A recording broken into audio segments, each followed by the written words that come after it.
Welcome back to WombWise. We're here for hopeful parents trying to, well, make sense of the complex world of fertility treatments. It takes science, sure, but also clarity and maybe most importantly, support. Absolutely. And that support is really where we want to start today. Because this whole journey, your path, it's proudly supported by Fertilope. They're a fertility concierge based right in Ahmedabad, India. And Ahmedabad is, well, it's globally known for its standard of IVF care. World class, yes, but also incredibly compassionate. Fertilope. Okay, so they're like this extra layer of managing the logistics and the care side. For anyone new, what's their main goal? Yeah, exactly. Their mission is all about holistic support. Because look, starting IVF, especially if you're traveling internationally, it can feel overwhelming. So Fertilope becomes your personal IVF guide. They handle things like doctor and clinic matchmaking, making sure you find the right fit for your specific needs, your budget. And then there's the appointment scheduling, the treatment coordination. They even help with long stay accommodation and meals, making sure you feel settled, comfortable, during those really intense treatment phases. Right, so they lift that huge burden of coordinating everything, travel, schedules, so you can just focus on the treatment itself. Precisely. And they also bring in that crucial emotional and wellness support. Things like counseling, yoga, even guidance and practices like Garb Sanskar. It's all geared towards making the experience as smooth and comfortable as possible, really bringing together top care with that practical ease. That sounds incredibly valuable. Okay, so today we're going to walk you through the entire IVF process, step by step, from, the science bit, the hormones, right through to the hope bit. Let's start right at the beginning. Okay, the foundation. So for many people listening, in vitro fertilization IVF, it's that critical next step, maybe after other treatments haven't worked out. Put simply, it's the science part where we help the egg and sperm meet outside the body. In a controlled lab setting, we create embryos and then carefully place the best ones back into the uterus. But before we get into the nuts and bolts of the science, maybe let's just pause on the emotional side of deciding to do IVF. Yes, that's so important.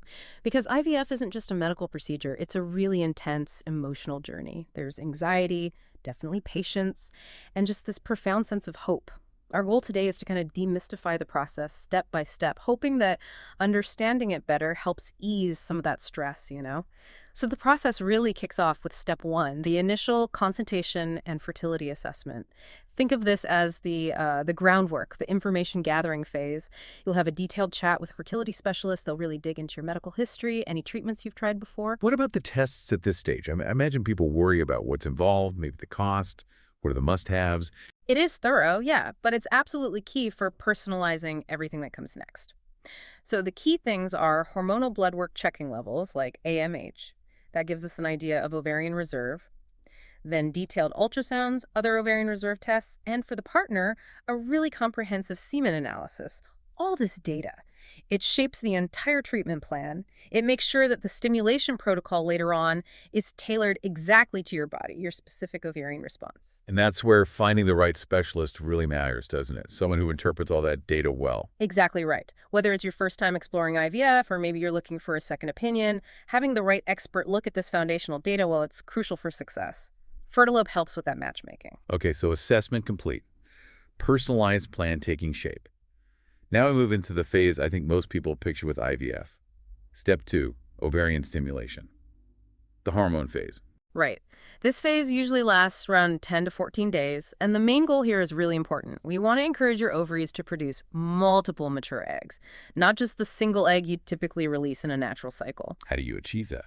We use hormonal injections. These mainly contain FSH, that's follicle-stimulating hormone, and sometimes LH, luteinizing hormone.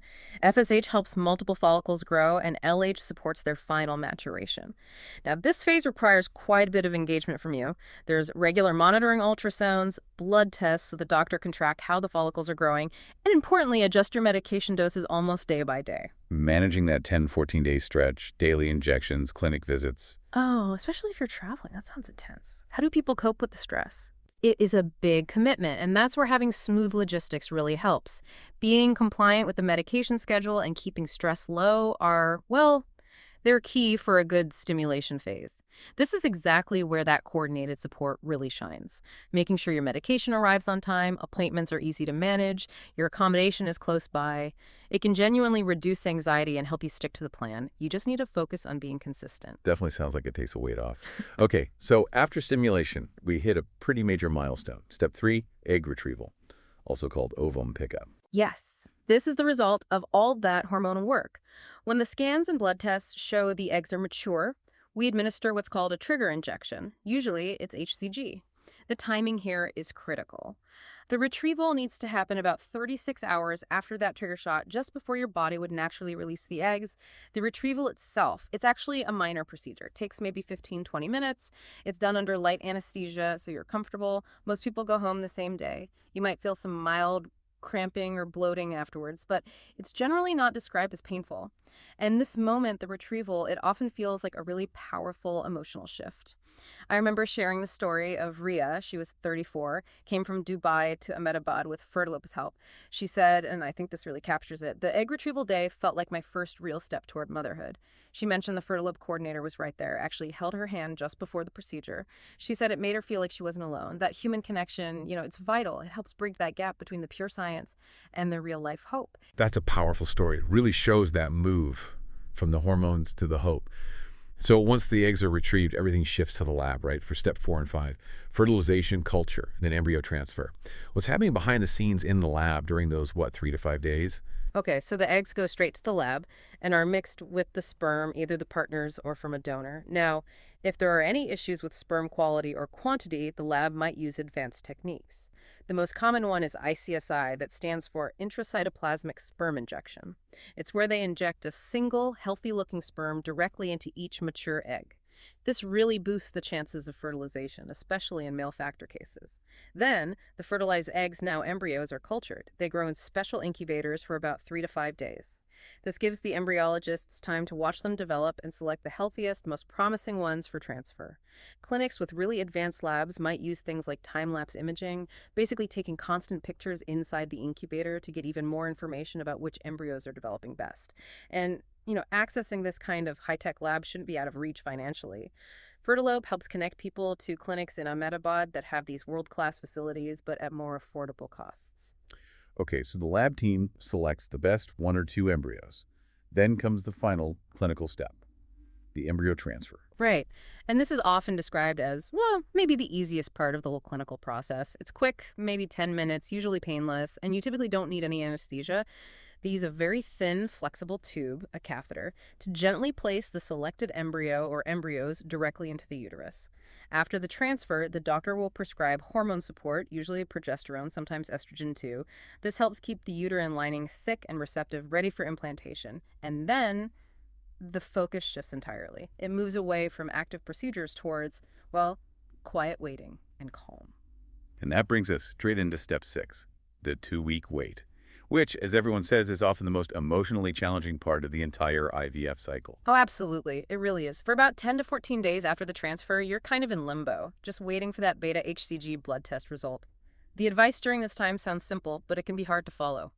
Avoid really strenuous physical activity, try to eat balanced meals, and most importantly, find ways to manage stress and stay calm. People must feel so much pressure during that wait, like they have to do everything perfectly. What kind of tools or support can help couples stay positive? The psychological pressure is immense, no doubt. This is where emotional support is key. We often connect couples with counselors or perhaps experts in Garb Sanskar. For listeners who might not know, Garb Sanskar is a traditional concept from South Asia, focusing on prenatal well-being, the idea that the mother's thoughts, feelings, and environment during this crucial waiting period or pregnancy itself can positively influence the developing baby. So things like mindful breathing exercises, positive visualization, trying to cultivate a serene outlook, it all helps reinforce that powerful mind-body connection. Fertilope can arrange wellness sessions like gentle yoga or mindfulness to support this. And then finally, we reach step 7, the outcome, that beta HCG blood test. It tells us if implantation has occurred. If the test is positive, wonderful. You then transition smoothly into early pregnancy care. If, unfortunately, the result is negative, It's heartbreaking, but the doctor then does a thorough review of the entire cycle. They look for possible reasons why it didn't work this time and plan the next steps. That might be using any frozen embryos you have from the cycle, or maybe adjusting the protocol for a future attempt. That ongoing support, no matter the outcome, sounds critical. Okay, let's tackle some of those common questions and anxieties that people have. Maybe a quick Q&A. Great idea. Let's do it. These definitely come up a lot. Okay, first one, digging a bit deeper into the embryo stage. You mentioned frozen embryos. What's the actual difference between a fresh embryo transfer and a frozen embryo transfer, or FET? Ah, good question. So a fresh transfer is when the embryo transfer happens just a few days, usually 3 or 5 days after the egg retrieval, all within the same menstrual cycle. A frozen embryo transfer, or FET, uses embryos that were created in a previous IVF cycle, successfully developed, and then carefully frozen, cryopreserved. FETs are actually becoming much more common now. Why? Well, it gives your body a chance to recover from the hormone stimulation phase before the transfer happens. The idea is the uterine lining might be more naturally receptive in a later cycle, which could potentially lead to slightly better success rates for some people. That makes sense. Okay, second question. Can IVF actually guarantee you'll get pregnant? And how do clinics even figure out those success rates they talk about? We have to be really clear here. No medical treatment, including IVF, can guarantee a pregnancy. It significantly improves the chances, yes, but success really depends on so many individual factors. Things like your age, the quality of your eggs and the sperm, the quality of the embryos created, your overall health, it all plays a role. As for success rates, clinics usually calculate them based on specific outcomes. For example, the percentage of embryo transfers that result in a clinical pregnancy, meaning a heartbeat, is seen on an ultrasound, or the ultimate goal, a live birth. They often break these rates down by the woman's age group because age is such a big factor. It gives you a realistic picture of the likelihood, but never, ever a guarantee. Understood. Third question about the injections. Are they really painful? And what kind of side effects should people realistically expect? Okay, the injections. They're typically small needles going just under the skin, subcutaneous. Most people describe them as causing maybe a quick sting or sometimes some minor bruising at the injection site, but generally not major pain. Side effects from the hormones are usually temporary and mild for most people. Things like feeling a bit bloated, maybe some breast tenderness, sometimes mood swings, which is understandable with the high hormone levels. Serious side effects like ovarian hyperstimulation syndrome are rare nowadays because the monitoring during the stimulation phase is so close and careful. Right, the monitoring is key. And final question, more practical. For people traveling internationally for IVF, what's the secret to managing the travel alongside the treatment cycle? Planning and really good coordination. That's the key, because that stimulation phase, those 10-14 days, it's so time sensitive. You absolutely cannot have flight delays or mix-ups messing with your medication schedule or your monitoring appointments. Synchronization is everything. And honestly, that's why having a dedicated team like a concierge service handle the clinic communication, the travel arrangements, the accommodation, it's almost essential. It lets you focus on being the patient, not trying to be a travel agent and project manager at the same time. So as I kind of wrap up our walkthrough today, I just want to reiterate that core idea. IVF really blends sophisticated science with, well, deeply human compassion. At Fertilope, the philosophy is truly about standing beside you. Through every single injection, every scan, every hope for a heartbeat, making sure you get the right care in the right place with all the support you need. And before we sign off, we want to make sure you have some good resources if you want to learn more. We definitely recommend checking out books like It Starts with the Egg, The IVF Diet, or maybe Mindful IVF, The Emotional Guide. Really helpful reads. We've also put together a list of useful products, things like specific prenatal multivitamins, maybe mindfulness journals, fertility-friendly lubricants. They're generally available on Amazon India. You can find the full list of all these resources right there in the description box below this recording. And if this conversation has been valuable for you, please take just a second now to subscribe to WombWise. It really helps others find the show. And if you feel like you're ready for that next step, if you need personalized help actually starting your IVF journey, maybe finding the right doctor, arranging a comfortable long stay in Ahmedabad, you can get in touch with the Fertilope IVF concierge team directly. We've put their LinkedIn contact link right in the description for you. Definitely join us again next Friday for episode 4. We're going to be looking at a comparison, natural conception versus IVF. What's actually different? And finally, just that important reminder. All the information we've shared today is for educational purposes. It's not a substitute for professional medical advice. Always, always talk to your own fertility specialist before making any decisions about your health. And for the absolute latest on medical protocols or specific costs related to your situation, the best thing is to speak directly with Fertilope's IVF concierge team. They'll have the most current details.